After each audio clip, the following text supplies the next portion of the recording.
조갑제 TV 시청자 여러분 안녕하십니까. 2024년 7월 26일 오후 1시입니다. 한국의 유권자들, 특히 보수 성향의 유권자들은 미국 대통령 선거에 대해서 크게 오해하고 있는 부분이 있습니다. 공화당 후보가 당선되는 게 한국의 안보에 유리하다, 뭐 이런 이야기를 하는데 그게 사실과 좀 다릅니다. 아니, 많이 다릅니다. 한국을 도와준 미국의 당시 대통령이 의외로 민주당 대통령이 많습니다. 거슬러 올라가면은 민족 자결주의를 선포를 해가지고 3.1 운동의 논리를 제공했던 사람이 우드로우 윌슨입니다. 우드로우 윌슨은 민주당 대통령이었습니다. 우드로우 윌슨은 프린스턴 대학의 총장 시절 거기서 공부를 하던 이승만 미래의 한국 대통령을 아주 아꼈던 사람입니다.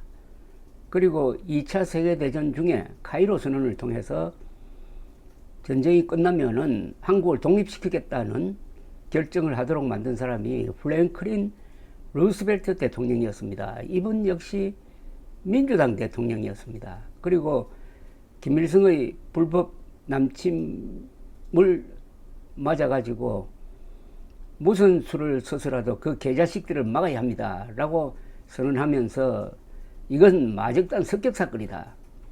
그래서 미군과 유엔군이 진압작전을 해야 된다 라고 선포했던 사람이 해리 S. 트루먼 대통령인데 이분 또한 민주당 대통령입니다. 그리고 월남 파병 때 미국 대통령으로서 한국을 돕고 또 우리도 미국을 도운 그런 인연을 맺은 미국 대통령은 케네디 대통령과 존슨 대통령인데 두 사람 다 민주당 대통령입니다.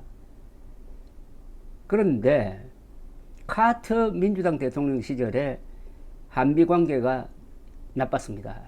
그게 여러 가지 좀 복잡한 경로를 거쳐서 박정희 대통령의 피살로 이어집니다. 이 인상이 강해가지고 한국 사람들은 미국 대선에서 무조건 공화당 후보를 지지하는 경향이 있습니다. 특히 보수층 인사들이. 그래서 바이든 트럼프 대결했을 때 한국 보수층은 아마도 트럼프를 지지하지 않았나 생각이 듭니다. 그런데 트럼프 시절이 어떠했습니까? 트럼프가 문재인과 김정은의 합작 공작에 넘어가가지고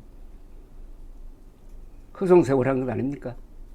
그러다가 2019년 하노이 회담에서 정신을 차려가지고 그 이후로는 김정은이가 쓸 카드가 없어가지고 지금까지 저렇게 앙앙불락하고 있습니다. 미국 대통령 선거가 한국의 정치 정세에 큰 영향을 준다는 이야기입니다. 그런데 미국 대선판이 완전히 바뀌었습니다.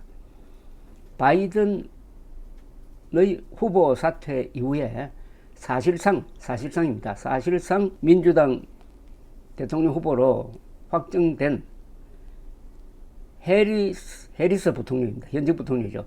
해리스 부통령의 추격세가 만만하지 않습니다. 그걸 좀 설명을 드리겠습니다.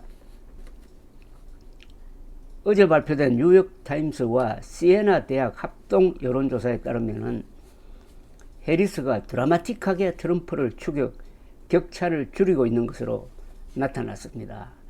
투표 의향자 가운데, 즉 투표하겠다는 사람 가운데서 해리스를 찍겠다는 응답자는 47%, 트럼프를 찍겠다는 사람은 48%로 1%포인트까지 추격을 했습니다. 지난 7월 초에는 트럼프가 6%포인트 차이로 앞서 있었습니다. 그러니까 요 며칠 사이에 1%포인트 차이로 좁혀진 겁니다. 6%포인트 격차에서 1%포인트 격차로 줄인 겁니다. 해리스가. 등록 유권자 가운데서 해리스를 찍겠다는 응답자는 46%, 트럼프를 찍겠다는 유권자는 48%입니다. 그런데 지난 7월 초에는 바이든 트럼프 격차가 9%였는데 며칠 사이에 2%포인트 차이로 좁혀진 겁니다. 그러니까 7%포인트나 좁혀놓았다는 겁니다. 이 추세대로 가면은 머지않아 해리스 우세로 역전될 것 같습니다.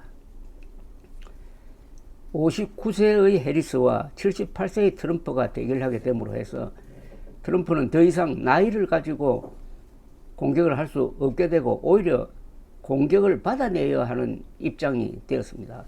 공수가 바뀌어버린 거죠. 검사 출신의 해리스는 트럼프를 중죄인으로 지금 부각시키고 있습니다. 트럼프 진영은 완전히 달라진 대선 판도에서 새로운 전략을 짜야 할 판입니다.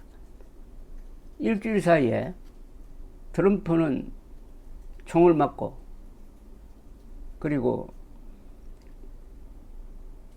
전당대회에서 대통령 후보로 결정되면서 인기가 피크를 향하더니 그 며칠 뒤에 바이든이 후보직 사퇴를 선언하면서 해리스가 등장하니까 완전히 선거판이 바뀌어버리고 말았습니다.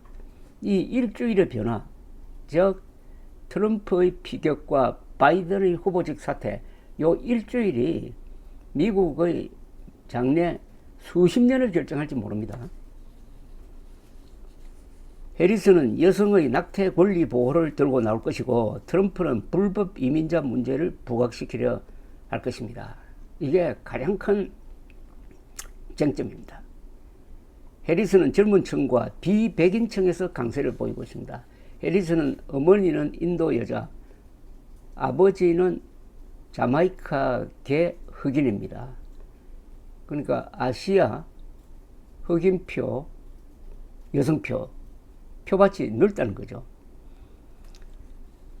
45세 이하에서는 해리스가 트럼프를 10%포인트나 지금 앞서고 있습니다. 선거자금 모금에서도 해리스는 바이든 후보 사퇴 후 며칠 사이에 2억 달러를 모으는 기록을 세웠는데 이것은 민주당이 결속하고 있다는 이야기입니다. 현재 민주당원들의 93%가 해리스를 찍겠다고 합니다. 이는 공화당원들의 트럼프 지지율과 같습니다. 그동안 민주당이 분열상을 보였는데 이제 분열상을 극복하고 단결하고 있다는 이야기입니다. 물론 미국 선거는 6개, 7개의 경합주에서 결판이 나므로 전국적인 조사는 참고용일 뿐입니다. 전국적 조사에서 민주당 후보가 4%포인트 이상 앞서야 선거인단 선거에서 이길 수 있다고 합니다. 그래서 해리스의 갈 길이 멀다는 이야기입니다. 그러나 중요한 것은 민주당이 공격의 주도권을 잡았다는 겁니다. 전쟁이나 선거에서 주도권을 잡는 사람이 이기는 경우가 많습니다. 감사합니다.